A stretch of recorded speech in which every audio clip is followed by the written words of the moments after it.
And the first empathy killer that we just got done talking about was the lack of personal connection. The next one's super important. It's called fear and anxiety. Coach, come on, man, you got to pay attention. You just told me to pay attention. Why don't you talk to them, since you're an expert on reducing fear and anxiety in kids in the lab? Why don't you talk to them about how important fear and anxiety is and the reduction of fear and anxiety in the lab? Dude, I'm speechless right now. I have nothing to say. I can't do it. You want to talk about the fear and anxiety? You told me to go with it. I didn't know what you were going to talk about. I just wanted to try to scare you, but it That didn't wasn't work. that wasn't fair.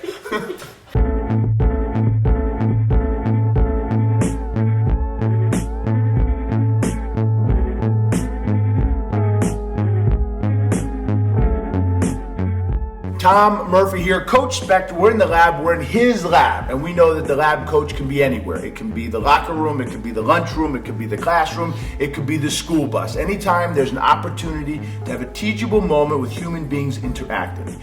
And we just got done talking about empathy killers.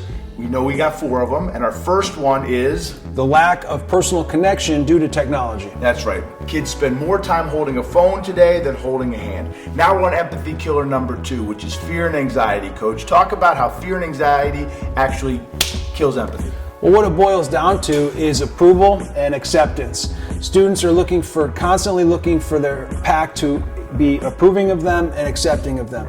And when kids are young, elementary age, they look for approval and acceptance from their parents, from their families, and that's enough. But when you get to the middle school and you get to high school, and we're even seeing it now in the older years in elementary, that approval and acceptance needs to come from their pack, it needs to come from their tribe.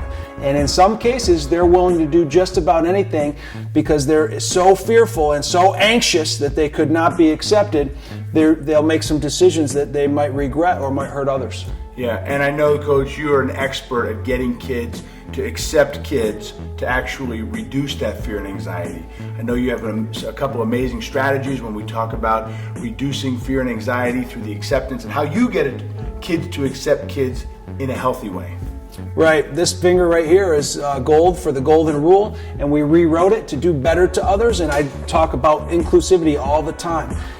What are you doing to make people feel more included in your routine and in your school day? That's good, Coach. I hope that we can come back, give some more good lessons about teaching kids to include other kids. Bang.